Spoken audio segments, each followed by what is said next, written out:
Olá, sejam bem-vindos para mais uma aula. Hoje é a aula de encerramento, nossa disciplina Química Analítica 1. Vamos fazer uma breve revisão da nossa disciplina, vamos comentar vários assuntos aí de forma bastante rápida, mas para dar um conceito, né? Falar de Química Analítica, escala de pH, pOH, equilíbrio químico, lidiação das massas, ácidos e bases fortes e fracos, hidrólise, solução tampão, equilíbrio de precipitação, complexação, óxido de redução e análise de cátions e ânions. Então, nós temos aqui os métodos clássicos e os métodos instrumentais. Todos fazem parte da química analítica, mostra a evolução. Nos primórdios, início do século XIX, usa-se até hoje, a química analítica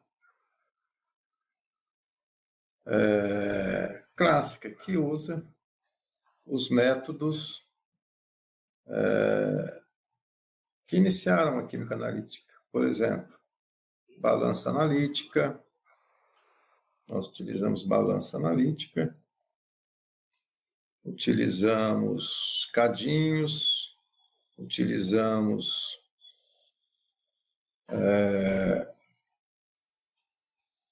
um instantinho, deixa eu desativar o som, ok. Utilizamos Beckers e na química analítica instrumental nós usamos equipamentos mais sofisticados que envolvem eletrônica, computação, e vocês vão estudar isso no momento posterior.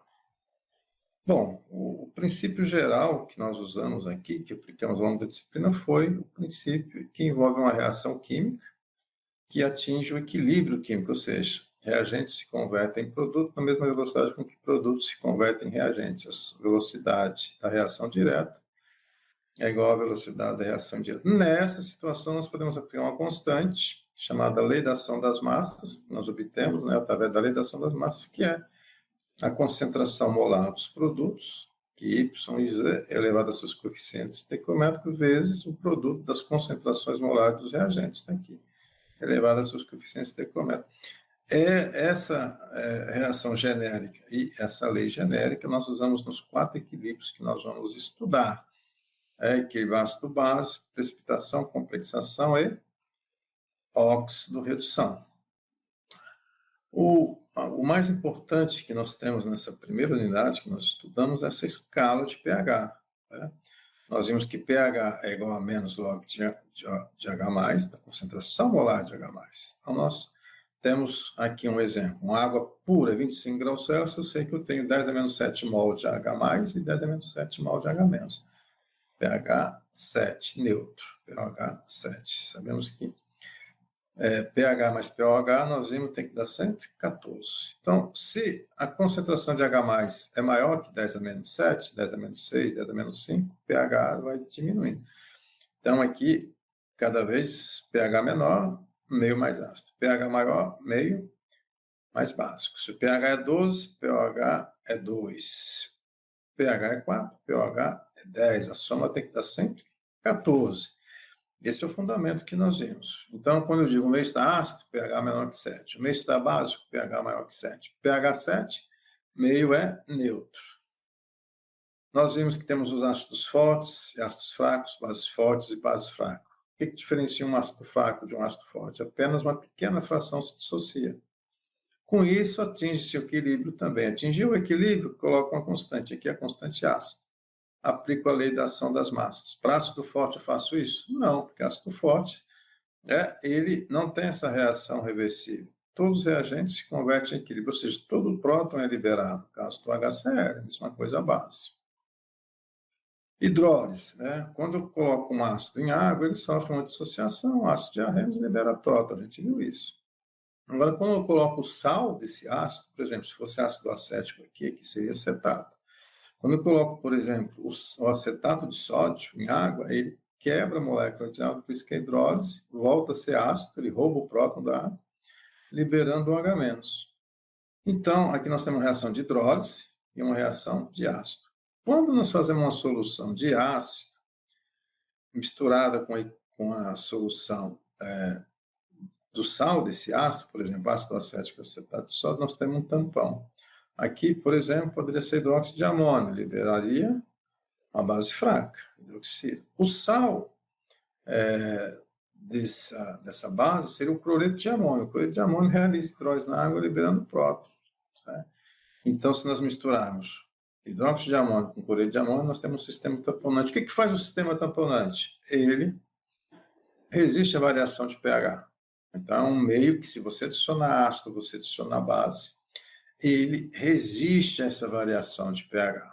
Então, é importante em muitos aspectos tecnológicos. Esses tampões você pode preparar no laboratório ou pode comprar, aqui pH 4, 10, 7.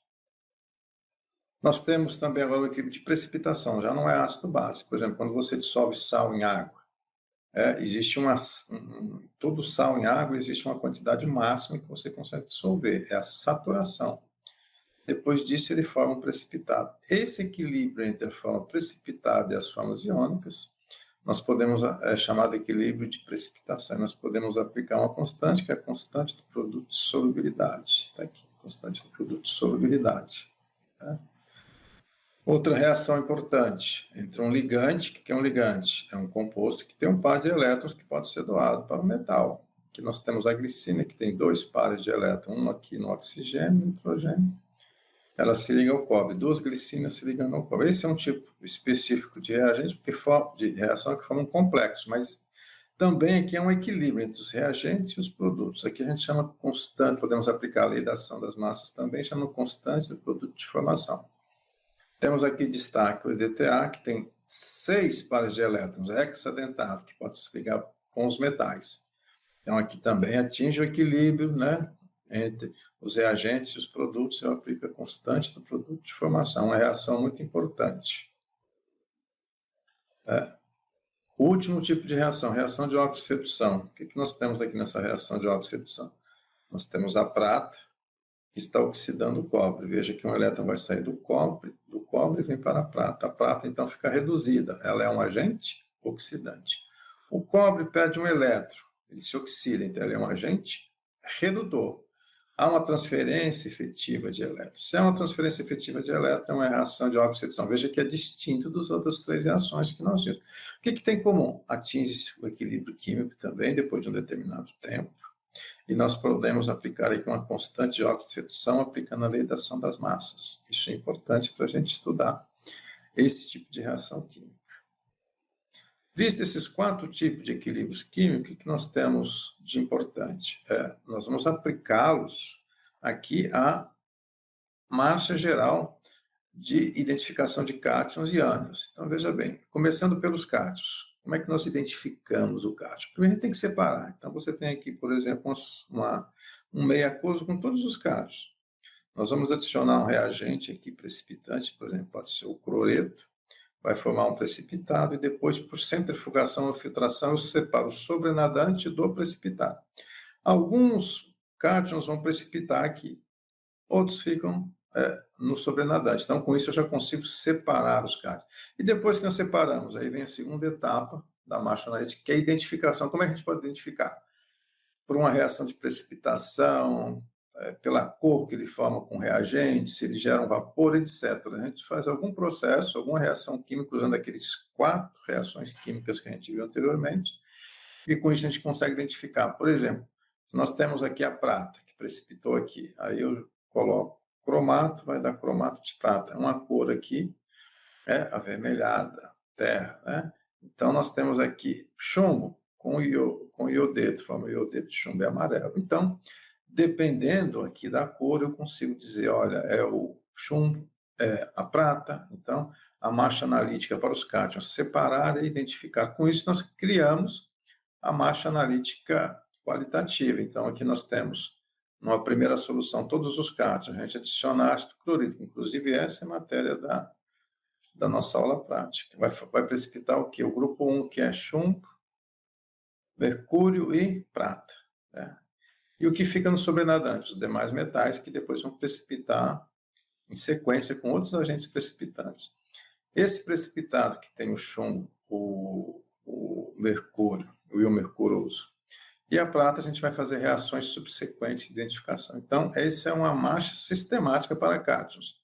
No caso dos ânions, nós não temos essas essa marcha sistemática. Nós trabalhamos, por exemplo, com cada cátion em separado, com um conjunto específico de reações. Por exemplo, o carbonato, como nós identificamos. Então, nós, numa primeira etapa, adicionamos ácido clorídrico, ele vai se decompor em CO2, é um gás. Recolhemos esse gás no hidróxido de bário e vai formar um composto precipitado, que é o carbonato de bário. Isso, então, duas reações subsequentes, usando reações de oxidação, reação ácido-base, reação de precipitação, a gente consegue mostrar que aquele composto que havia lá era carbonato. Né? Então, com isso, nós, com aqueles 4 tipos de reações químicas, com aqueles 4 equilíbrios, nós aqui temos já uma aplicação para a identificação de cátions e ânions. Tá? Esse é o contexto da nossa disciplina, que é Química Analítica 1, com foco em análise qualitativa de cátions e ânions. Muito obrigado pela atenção. Até a próxima.